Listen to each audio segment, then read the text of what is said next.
not all day. So, What you doing? right, What you got me over here doing? What you got me look over at this, here look at this. Look at it. We're tardy. You aren't like it? We're tardy. We're tardy. You're not What live you yet? got me over here doing? Madame? You're not live yet? No, not yet. We're about to. I gotta push the button. Find my tabs. We are tardy. I don't feel tardy. All right. So it says go You know, live. you ready? You started? I'm gonna click it. What? No, I'm just saying. I was getting ready to say. You know, you go ahead. You can press it. You can get this on record. I've got yeah. I've got all that on record. I get to Okay. I get to chop it up before I bring it to YouTube. You know. So what I do is when I click it, go live, right? That to me is that's where I generally will chop the video when I'm editing. Yeah. And just begin it right where we start to go. Right. Okay. Yeah, you know, because I'm a like 110% background person. I don't do these interviews. I don't know what you got me. I know. Okay, I'm going to make And let me tell you something. It can be a skill. You need to be skilled in order to convince some of y'all to sit down and let me spotlight you. So. Okay, go. Because let me see what we got. I'm waiting for the window to pop up. Okay. Let's see. Window popped up for me. All right, it does say that we are now live. Yes. Yes. We're a little bit tardy. And I have my phone on vibrate, so that way, you know, because at the most terrible time, somebody's gonna wind up trying to find me for something. So and me, well, I'm lucky if my phone is charged. All right. Well, hello everybody. We are live streaming here into the main group. Hi y'all. And for a impromptu last minute slide in on the itinerary openings interview with our very own Sandra Jean-Pierre. And for those of you who may be new or haven't seen us yet before, my name is Daywalker, hashtag Bearded Butch, Agender, AFAB, he, his, they, them, let's see, what else? Owner admin to Butch Femme main group and affiliates, and Butch Femme main events LLC. I think that's about the list of it. You got a JD. Oh yeah. We'll talk about that one later. So I've been taking the opportunity to, and I was just talking about how it takes some skill to talk these folks into letting me spotlight them, because they're very humble. And so is Sandra, and Sandra's like, you know, I don't want to be on the spotlight. Well, I'm going to put you on the spotlight. So thank you for agreeing to let me do this. You're welcome. It was almost a no. I know, but you love me. See, and this one is a little different because you are family to us, and so yeah. So I was going to start just by having you say how you identify. I identify as lesbian. I don't know. I'm Black. I'm disabled. I don't know what to say with these things. I really don't. But that's kind Fierce femme. Here, hold my beer while I go mute a motherfucker. What was it? You were like admin of order? Yes, admin of order. Exactly. So I want to take a minute or a hippie minute. So that's about about 8 to 10 real people minutes to just say a few things about you to the folks, and then tell them like how I first met you. Okay. So I tried not to go really long-winded. Okay. But so this is in my own words. Okay. And first of all, everybody should know how much I appreciate the hell out of you. You just don't know. Thank you. Okay, nobody knows, but I appreciate the shit out of you, and you are family. So where's my document? Oh, here it is.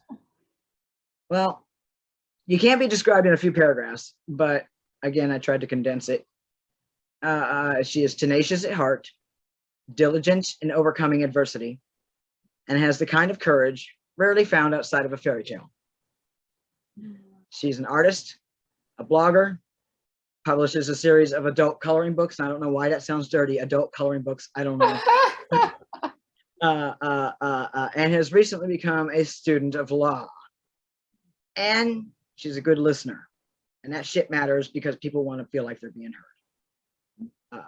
And also, so everybody knows, Sandra is also the creator of the logos and cover photos for all of our groups. Yes. So hit her up for some of that. She showcases an exceptional amount of strength and courage as someone whose life has been impacted by SMA3, which is spinal muscular atrophy type 3. She's a full-time user of a motorized wheelchair. And if we lived closer, I'd make sure that she was traveling. She was a traveling laser light show. So it's probably a good thing you're on the other coast. At an early age, her mother passed away, and she was placed in a position of caring for and raising her younger siblings as their guardian. She remained steady in her role, even while her SMA worsened, robbing her of basic motor movements and the ability to live life of normalcy that most of us take for granted.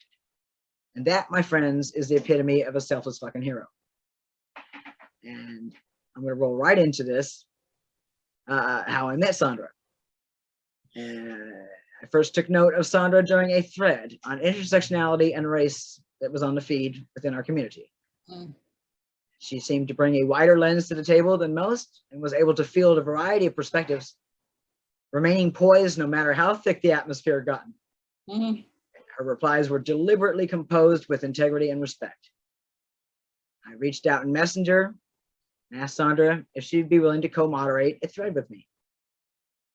That went very well. And after that, I then asked Sandra if she would consider taking on the position of moderator with us. And I wasn't just asking her to accept a monumental assignment, considering the diversity that makes up our queerly unique culture, as we can be a complicated collective of opinions. I was asking her to volunteer her personal time, lots of it, and join our team as a full-time fellow community leader. Finding someone who was not only willing to step up to that level of volunteerism is super rare, but somebody who's qualified to do so is super rare. That was 4 years ago. So I just wanted to get that out there. Because I know I at least try to hit you up once in a while and let you know how much you're loved and how much you're appreciated. And we talk about our wavelength. I love our wavelength. And I love how when my wife comes to you trying to get you to take her side on something that her and I are battling about, you go, what would, let's ask Day. So Switzerland, baby, Switzerland. So I have a few questions, but do you want to pause to say anything at all before I roll into a few questions of the getting to know you stuff? That was a lot. That was a lot. You got me kind of teary in some parts of it. I didn't know you were going to be headed back to, way back when, taking care of my family and my siblings after my mom passed. You went way back. You went way back. But I think the part that now really makes a huge difference to me, or that I love a lot, is being shown appreciation. That's something that I haven't had very much of in my life, right? Doing thankless jobs, and it feels really great to be shown appreciation and to be told every once in a while, because sometimes it's exactly what I need. It's exactly what I need. So thank you. Thank you. You're welcome. Good. When we hear from the members, they're generally not coming to us with, hey, we're just reaching out to say we love you. Oh my God, no. So we catch people in there at their worst sometimes. And having to be consistent in, corresponding in kind with them. that takes a lot. It takes a lot. But in the end, most of them are pretty receiving and they appreciate it. And finding someone who understood that and was willing to work with that. It was my little hippie going, you know, oh, but you should be kind and considerate, you know, because sometimes you just want to smack somebody upside the head, and I know that. You know? First of all, if we're gonna be honest, I did not know what I was signing up for. I'm not even gonna lie. 4 years ago, I was like, yeah, it's just, you know, a couple of minutes here and there, it'd be fine. Yo, I was not ready for this. This has been a ride and a half. I did not understand what I was getting myself into. However, with all that being said, I know that being admin for this community has really helped me as a person to kind of round out some of my edges and to be more thoughtful and more considerate to people, and to understand how to help to advocate for folks in a way that is honoring to them and the space that they are occupying. So, you know, I got a little bit out of it too, but I did not know what I was signing up for.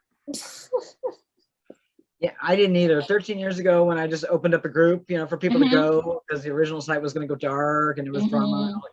I didn't anticipate this 13 years ago. Would I have still done so? Yes. Is, you know, Facebook allows me to host the community for free, and all it costs me is my time, my health, and my sanity. So yeah. So it's a humbling experience, that's for sure. And I've learned more from the community than I could out of any books out there. So now I've got a couple of questions I'm just gonna roll into. Oh goodness. Okay. Tell the folks. I want you to tell the folks where you hail from and about the culture and whatnot that you were raised in. Oh, okay. So I currently live in Miami, but my family, we moved out from New York, and my roots, right, is from Haiti. My parents are both Haitian. They're both deceased, but you know, I grew up in the Haitian culture. You know what I mean? So a lot of people. What does that look like? Oh, that looks nothing like American culture. I was, you know, even though I was born in the United States, the heart of me is Haitian, 100%. That's about family. It's about Haitian women kind of being the center of the family, and taking care of business and raising kids and running households, and just a real old school, old-fashioned type of upbringing. So, you know, at the heart of me, that's what that is. And I think that's where my need for service comes from. It is from growing up and watching my mom helping her friends and helping her community, and them coming to her for, you know, if they need a babysitter, or if they need some soup, or if they need advice, or if they need a dress sewn, like she had it covered. And so my need for service, I believe, stems from that and from watching her. Yeah. You went deep, you went far. Ooh. All right, I'll go with an easier one. How about this one? If you could live anywhere in the world, where would that be? Ooh. Anywhere. I don't know, actually. Maybe upstate New York, maybe France. I'd like to go back there. I've been once, and I'd like to go back there. I was thinking Colorado for whatever reason, and all these cold places, and I don't like the cold, but you know, I'm adapt. I don't like the heat. Really? Yeah. No, I melt down. I don't like it. I used to want to go to Venice, but you know, now they're just going underwater. Well, you know, Miami's going underwater too. So come visit while you can, but you hate the heat. So. Right, exactly. Then get out. Yep. Yep. All right. All right. Colorado, huh? Colorado, yeah. Rocky Mountains. Yes. Something other than All right. flat and green all year. This one's going to make you scan your timeline. The most memorable events while navigating your personal journey and seeking a community that you felt you could settle in with for the long run. Oof. Go ahead, repeat that again one more time. I knew I was going to repeat that one. It's most memorable event or events while navigating your personal journey and seeking a community you felt you could settle in with for the long run. Memorable events when seeking community.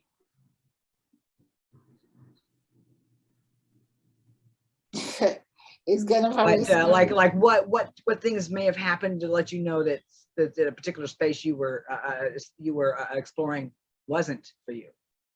Wasn't for me. Oh, I'm thinking like was for me, wasn't for me. Well, I figured, you know, it works both ways, because it's the most memorable event doesn't mean, you know, it could mean positive or negative. I think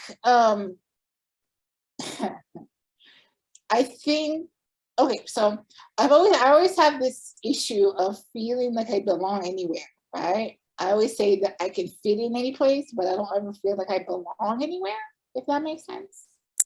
I can be friendly with people, I can, you know, interact with folks, and I'll feel okay, but I won't always necessarily feel like I belong in that particular space for whatever reason.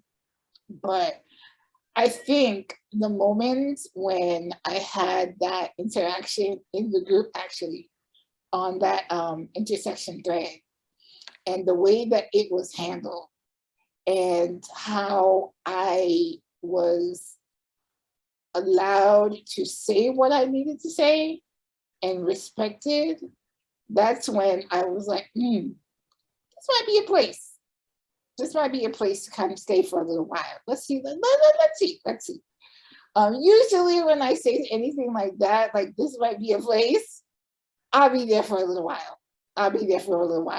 The first thought in my mind was, I'm getting the heck up out of here. This is not a place for me. I don't belong.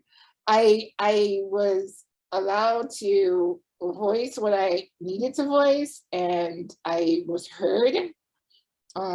It wasn't a pleasant necessarily, and there wasn't necessarily a pleasant interaction, but I got a place to say what I had to say, and I wasn't kicked out, and I wasn't dragged through the mud, and I got to stay and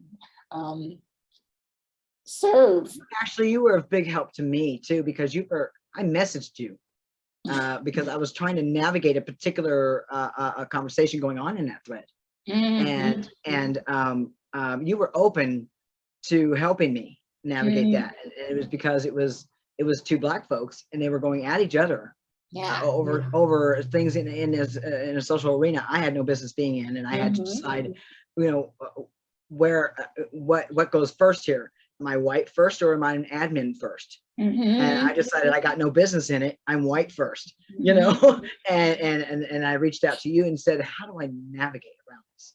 You know, because this is not my business. You know, they're going about things I know nothing about. You know, and so yeah, I you know, the best advice you gave me was let them go through it and let them iron it out like adults, and they did. And they did, you know. So yeah, so thank you for that, because that's what I needed to be told. Exactly. Even if it was just sit for a minute, just sit still for a minute, if that was all I needed to be told. Just relax. And I think the part that you didn't know too either was after I was made aware of that particular interaction that was going on, I was kind of like protecting that space too, right? So if there was somebody that felt that they were going to come in, they was not going to come in.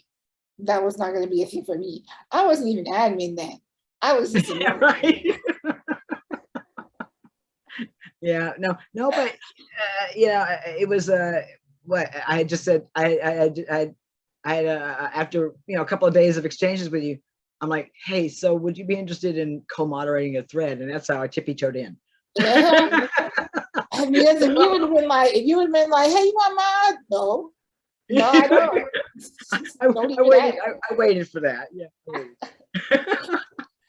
Even it took just this year for me to even be admin. You kept on asking. You wouldn't take it. You would not. I know. She would not take admin position. She just wanted to stick to moderator. She was afraid she pushed the Absolutely wrong not. buttons or something. And we finally talked her into accepting admin position, which was well earned after 4 years.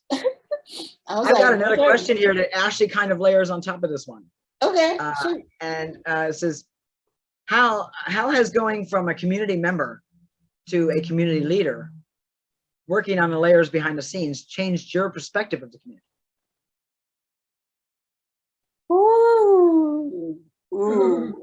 And just so everybody knows, when I do spotlights, I like this. I don't give the questions to the spotlighted member ahead of time. I hit them with surprises. This is a setup. This is a setup. Okay, so how has being an admin changed my perspective of the community? Y'all.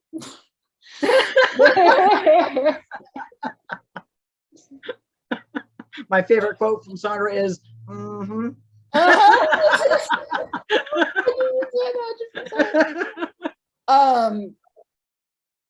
There are things that have to happen and that are handled in this community that the members are blissfully unaware of.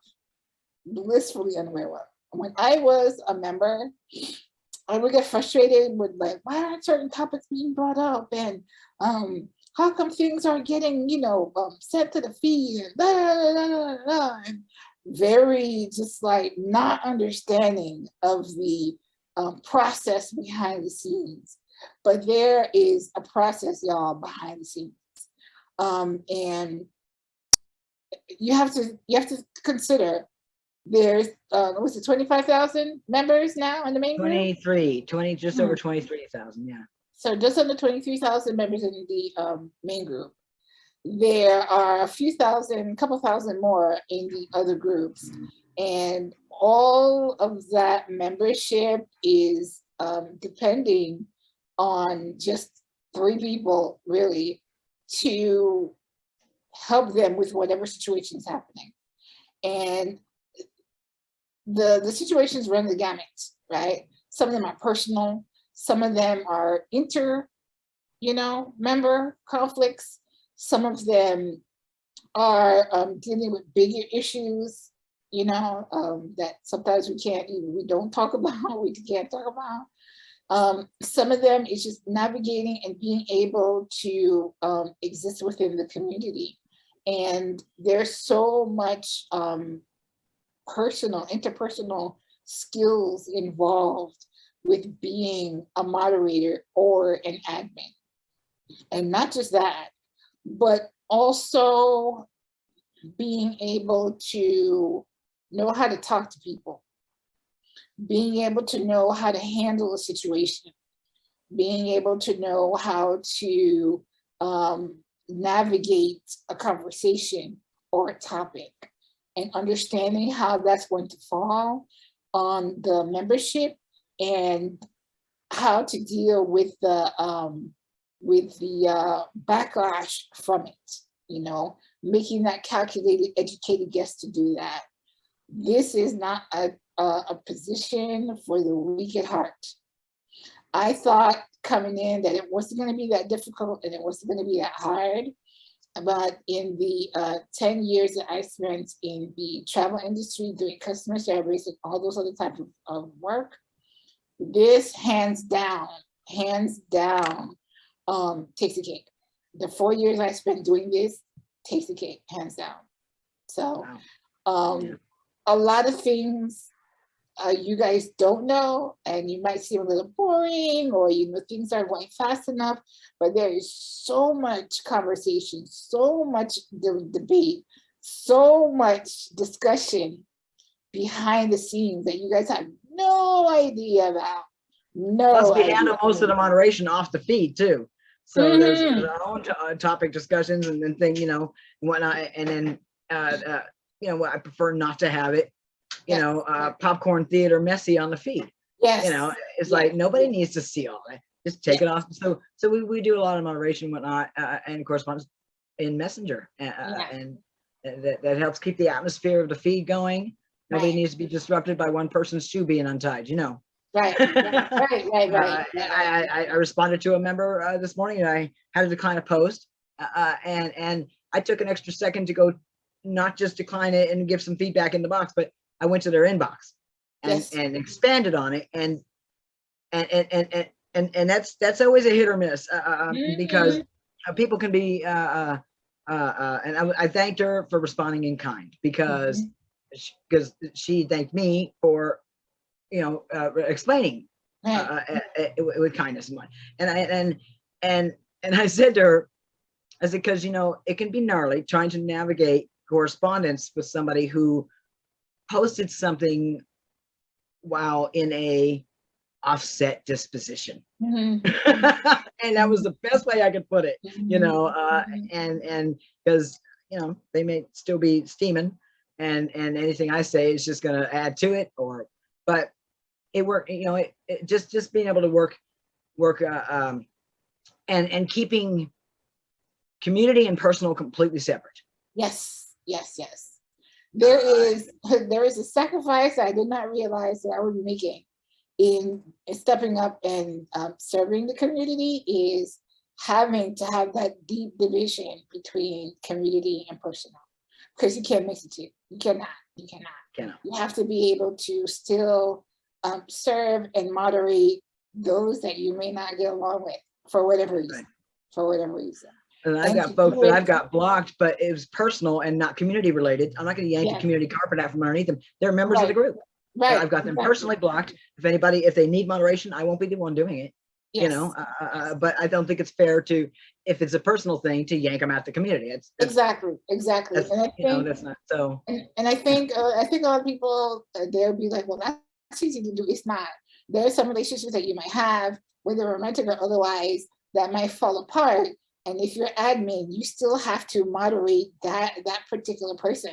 If Day or Miss Day is not available, and there's, God forbid, somebody that I'm not, cool with, and I need to moderate their thread, I can't do so from the personal space. I need to do it from an admin space, and I need to do it fairly. And if it's something truly I feel like I cannot do, then I'll hand it off to Day or Miss Day, but I can't be a baby about it. I need to be like, woman up, put on my big girl britches. Let's go, let's do it. That doesn't mean I don't flail about dramatically for a few minutes behind the scenes before I approach something calmly, because I'm gonna get it out, but there's a frustration at times, but there is. I mean, I can't tell you how many times before I send you or Miss Day or whoever I'm moderating a message that there are 20 F-bombs have dropped before. I've gotten to a calm place and be like, okay, I can do this. and breathe. Yes. Yeah. All right, I'm gonna move to the next one. Tell us about chronicling. You do your chronicles. Your experience since signing up for the otherwise experimental drug Spinraza, which folks should know is not just a bottle of pills or a shot in the arm. Right. So tell us about chronicling this experience, when it started and how that's been. So the Disabled Chronicles is something mainly that I keep on my personal page, and I have my website, my blog where I post it to. Disabled Chronicles, I believe I started it in 2016, just to kind of chronicle some of the funny, I don't want to curse on live stream, some of the funny things,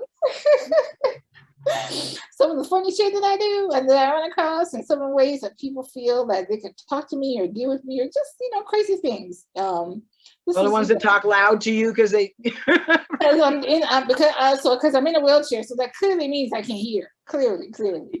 So they just kind of was to start chronicling some of those things, the funny things at the beginning. But then I said, this is an opportunity to be able to let folks know what it is to be a full-time wheelchair user, to have my limitations that I do, and to go and navigate through this world. People are under the impression that just because that I'm in the wheelchair, that everything is covered and I don't have nothing to worry about and I could just sit at home eating snacks all day. Like, that's not how that works. That is so not how that works. And so Disabled Chronicles is a way for me to showcase that and to say and to show that. And so when I had the opportunity to begin Spin Raza, it'll be 3 years actually, this coming July. Maybe 3 years that I've been on Spin Raza.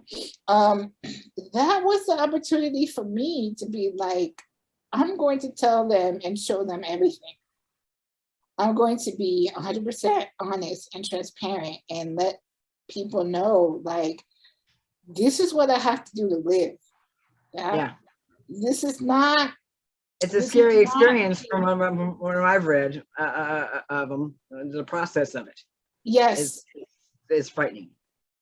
It's invasive, right? So for people who haven't followed and who don't know yet, Spinraza is a medication that helps to kind of put the brakes on SMA, right? So SMA is a muscle wasting disease and it's gotten progressively worse. It will, maybe one of the complications from it will kill me one of these days, right? Hopefully not now. And Spinraza helps to put the brakes on SMA from progressing as fast as it normally would have. And so it's not a pill that I take every day. It's not an injection that I do in my arm. They have to inject it into my spinal column. And because of the surgery that I had on my back to correct my scoliosis, right? The bones in my back from where the metal rods are to the bottom, they're all fused together. So there's no space between my vertebrae and my lumbar area, which is lower back, or anywhere else in the middle of my back where the rods are, to be able to inject this medication. So my doctor, I love him to death.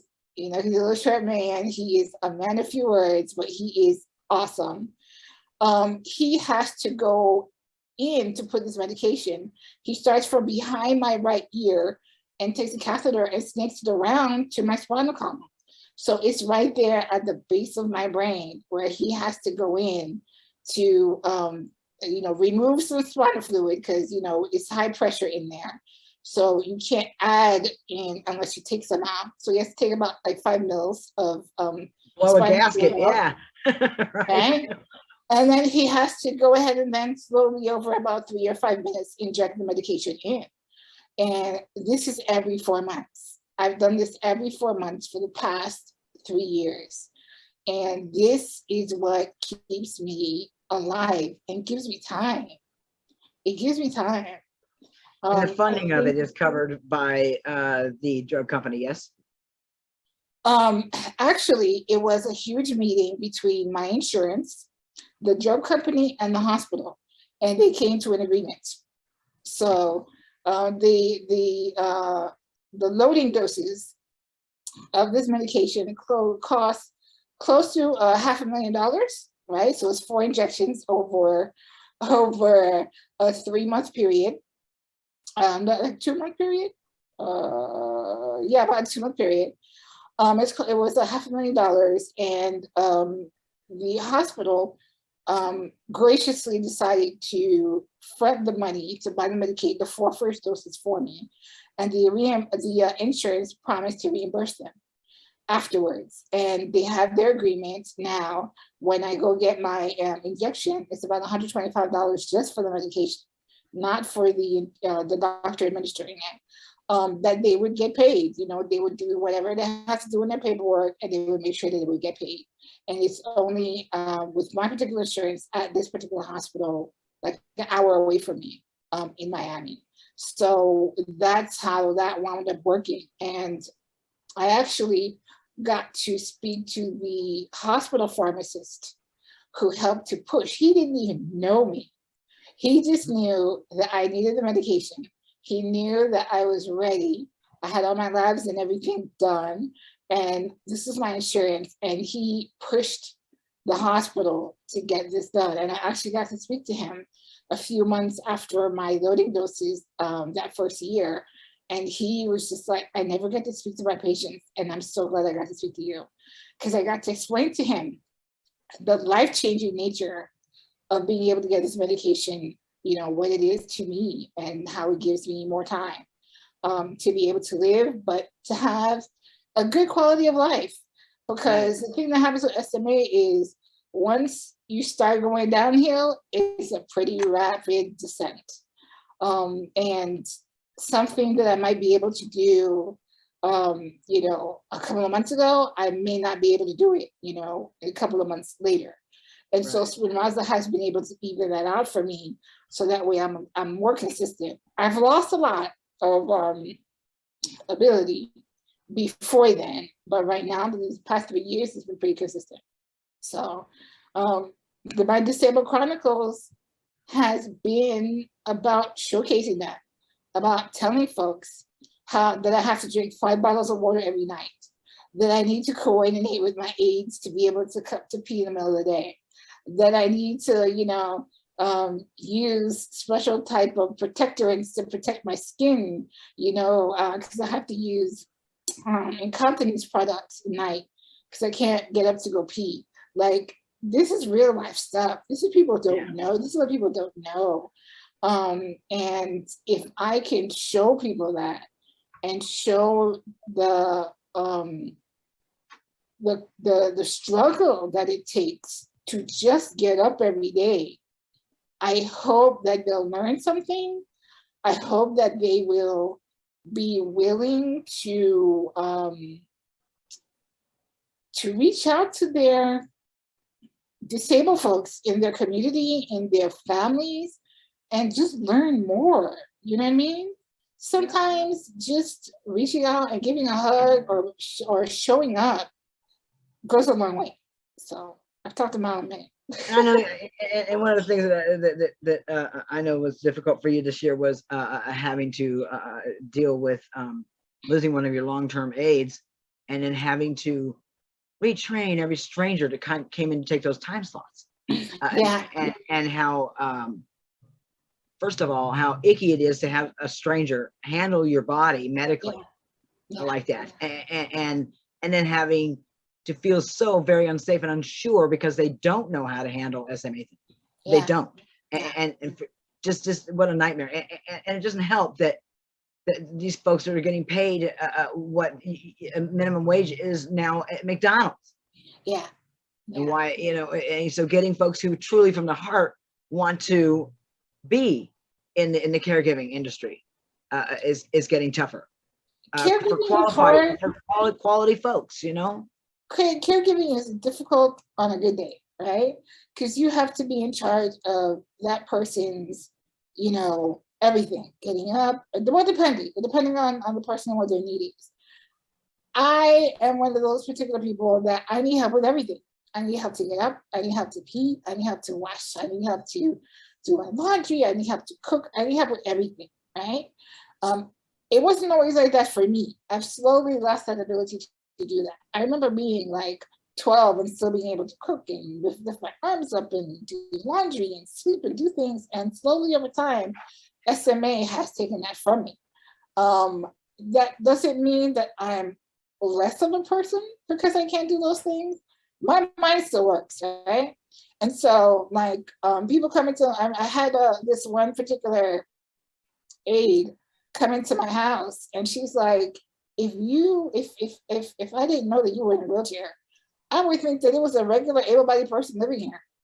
She's like, your house is clean, it smells good, everything is in its place. I'm like, that's part of my personality. That's part of who I am and how I am.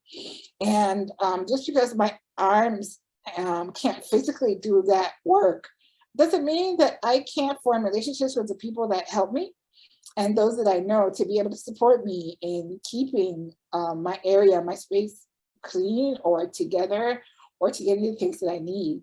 They become extensions of you. Yes, know? I've gotten really good at managing people and not being demeaning to them. They don't have to be here, even though they're getting paid. They don't have to help. They don't have to be here. I try not to get too friendly because sometimes that gets a little weird. Yeah. But the people that are here that help me, right? I show them appreciation too. I let them know that I appreciate what they do. I try to break up the work that they need to do for me in ways that are easy for them to manage in the amount of time that they're allotted to be here for me. I try not to press anybody too much for anything. If I need to hire somebody for outside help to come and do some deep cleaning every once in a while, I'll put my money toward doing that. So I try to balance it. One of the things that I'm always trying to be cognizant of is, especially when I was more active in trying to date, which I'm currently not, was to make it very apparent and very well known to whoever my partners was, I'm not looking for a caregiver. I'm looking for somebody to be a partner to me. I want to be able to still maintain my independence and do my things and be who I am. Right. I'm not looking for you to step in and be that for You're me. getting it done now, right? You're getting it done now. By myself, living alone. That's right. That's right. That's right. Before anybody else So, come along, he was fine just getting it done, now. So yeah. So it's like people are so shocked. They're like, oh my God, you're by yourself? Like there's nobody that comes? I'm like, well, I have my 3 helpers, my 3 aides that come. And they have the certain times that they come during the day. And each one has their certain things that they do. And I have a network of, aides that used to work with me that maybe they moved on and they're willing to come and do me a favor every once in a while. That's what wound up happening to me last year when one of my long-term aides, she got sick and she couldn't, come back to work. It was that network and that communication and community that I had with former aides, where I'm like, oh my God, I'm in a bind. Do you mind giving me a day or two? I can Right. pay you if you want. And they're like, oh my God, no, like I'm coming, don't worry. You know what I mean?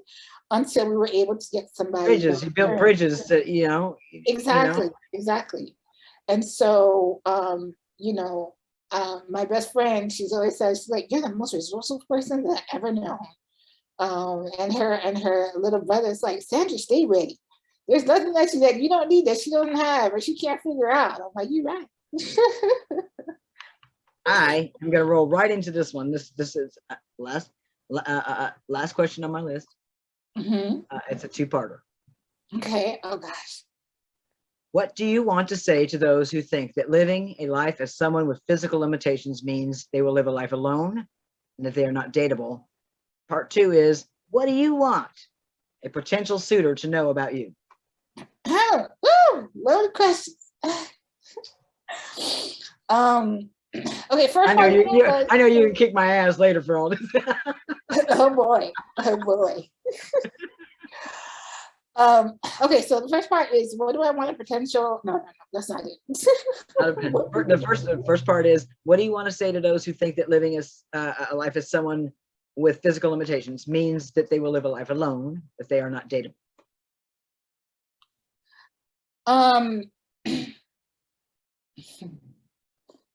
As a lifelong full-time wheelchair user, it feels that way, right?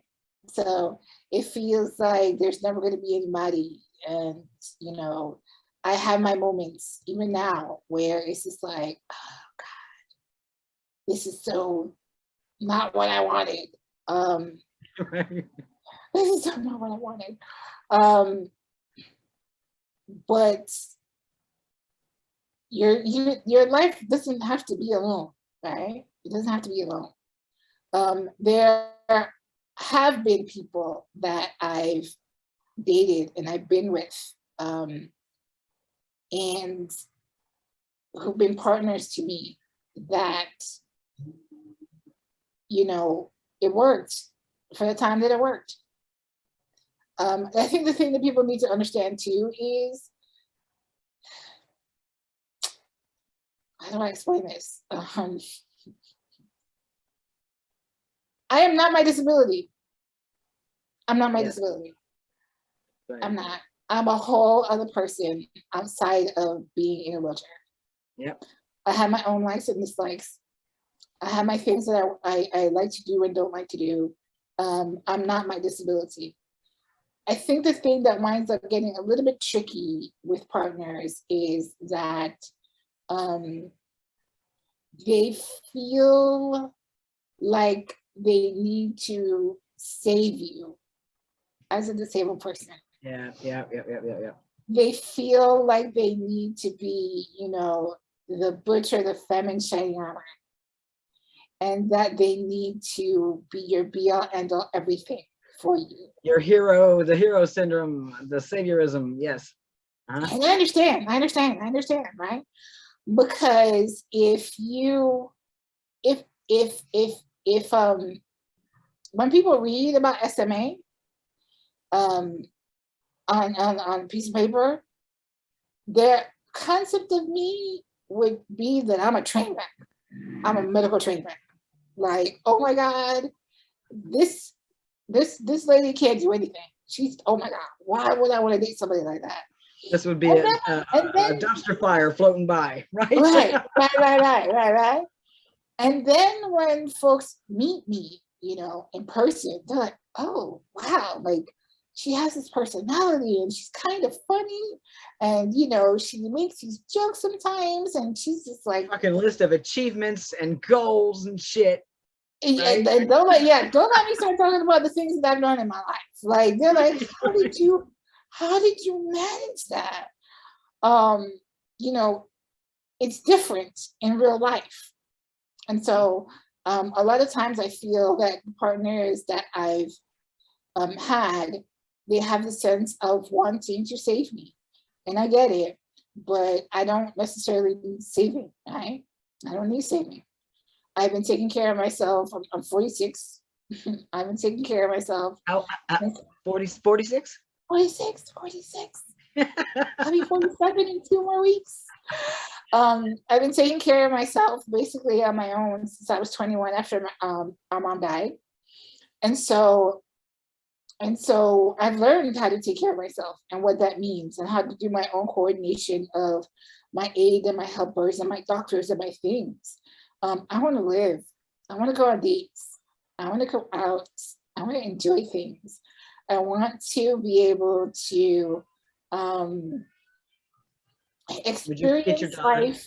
I want to be able.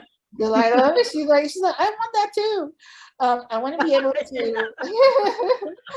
I want to be able to experience life differently than how I grew up living it, and what I know, and to learn new things, and to meet new people, and to, you know, grow as a person with a disability. And you know, the last thing I'll say about, you know, partners that I've had is that it gets difficult for them, I feel, to realize that they're not just in a relationship with me, right? So I'm mono, I'm not poly, you know, more power to the poly people. But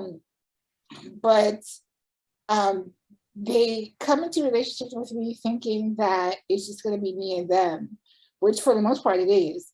But what it winds up really being is me, them, and my disability.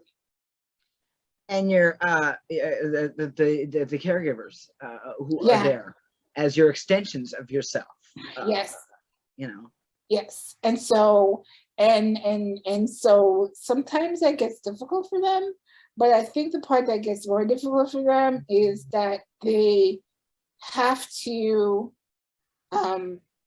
see what SMA is doing to me, and that they can't stop it. They can't stop it. And that's hard.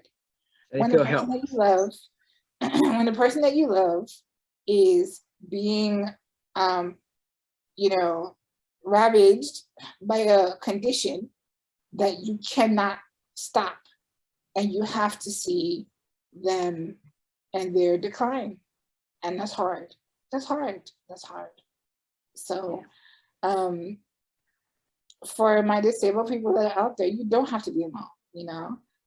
You manage yourself and you live your life, you do what you do, be yourself. The people that are meant to be in your life will come and they'll be there.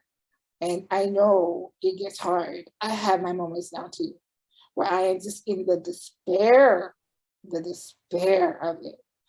And I remember, you know, I've had partners before. I've dated people before. There are people out there. There'll be a person again.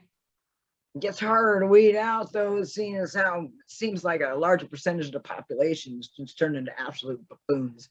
So, you know. So that was the second part of that question. The second part was, what do you want a potential suitor to know about you that they haven't already plucked from this entire interview? Mm-hmm. I'm determined. I am headstrong.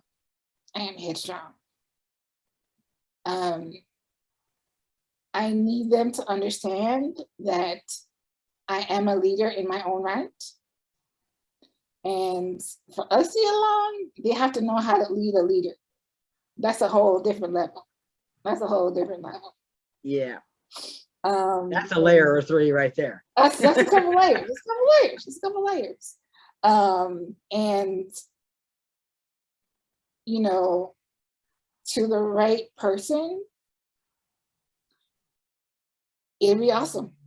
I am 100% like, I'm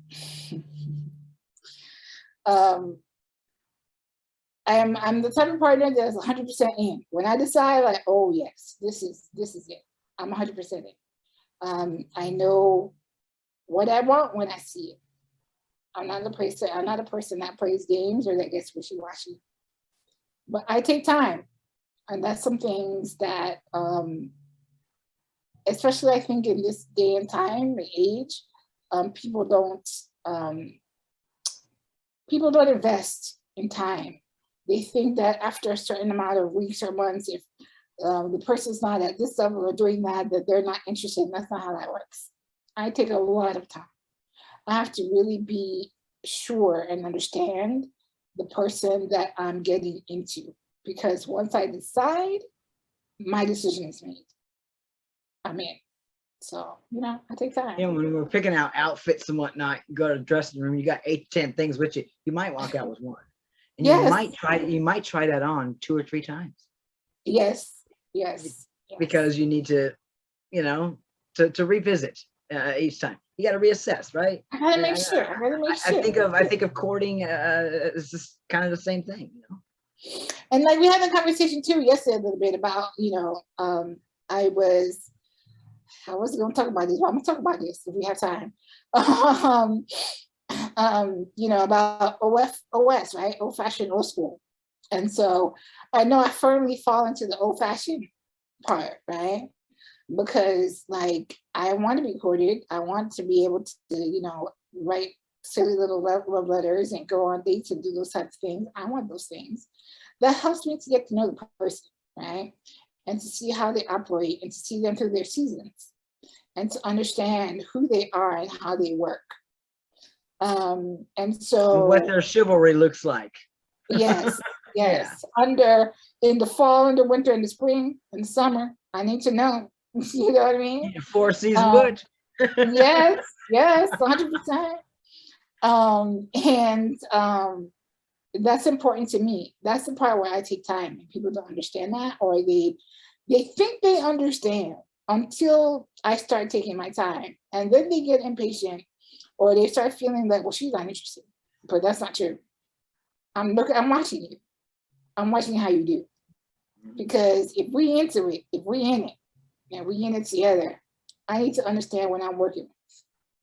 Because and you know, they should be flattered because you're looking at them not as a short story, but as a novel. Exactly. Those take time to go front to back, right? Exactly.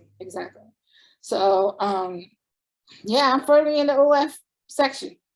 You know, I have my feels about the old school part because of my physical limitations, and we spoke about that too.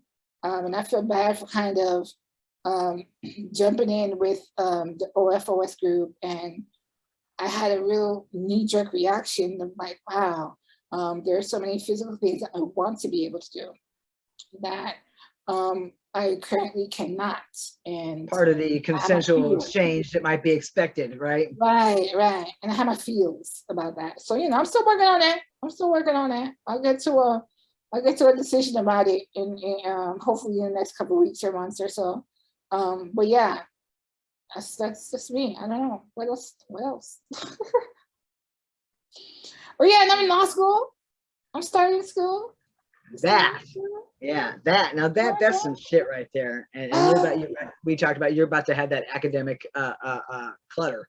You're gonna have pages and books and shit everywhere. Everywhere. It's already started, and this is not even like a pre-law school. I'm Right. With cases from 1929. 1929, heavy hands.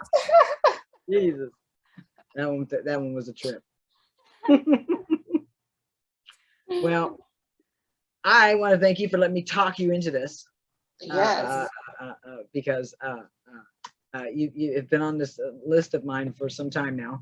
I can't believe it. So I want to close with something here. Sure. In that you're indeed a rare human being, and not just because you put up with the likes of me all this time, but I can't escape the sense that your very presence is a gift. You should be shown the utmost respect in every fucking space that you grace. And we fucking love you. Thank you. You don't make me cry. I know. I don't pull that Oprah shit and make you cry, right? Yeah. So with all that squishy stuff, both of us should probably go back and look at the fees and see what needs help. Oh my God, somebody might be on fire. Somebody might be hanging out the window. The basement might be flooded. Like, I mean, I've got like what? I've only got a combination of about 400 pending memberships through all the groups right now, and that's on me. So maybe there should be a call for potential moms. Well, we actually we're going to tuck away a couple of potentials in our back pocket. I don't know. Did I give you a link for that? No, I didn't. No, you didn't. I'll have to share that. I'll have to share that. Okay. It is really tough to fill a position that you can't just sit somebody down in front of. I went about this whole other thing the wrong way. Didn't give anybody the proper training. Threw the fucking ass behind the steering wheel, fucking blindfolded. And yeah. So yeah, redo. Well, we'll get it. We will get it. We will get it. And I get the feeling that when we do get somebody who is properly prepared to sit in the seat, it'll be there for a while. I hope so. I hope. Unless I get indelicate or bossy. Whoever that future person is, I'm keeping the seat warm for you. Y'all got 7 weeks. I'm just saying.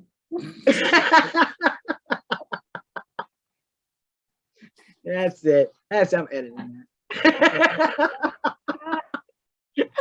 I'm gonna put cartoons over that whole thing right there. All right. So I love you, and I'm gonna end it here and give it a couple of hippie hours, which would be a couple of days, right? And I'll have it edited and uploaded onto YouTube with the others. All right. I can't believe I actually sat down for an interview. Wow. I know. Thank you. Now y'all see my face. Now y'all know who I promise I won't I promise I won't hit you up for another one for a while. But I'm gonna, I am gonna hit you up for to participate in panels. So. Okay. Tip my opinion. We would call them, what they used to call those in the school, mandatory assemblies. And on that note. Bye, y'all. Thanks for having me.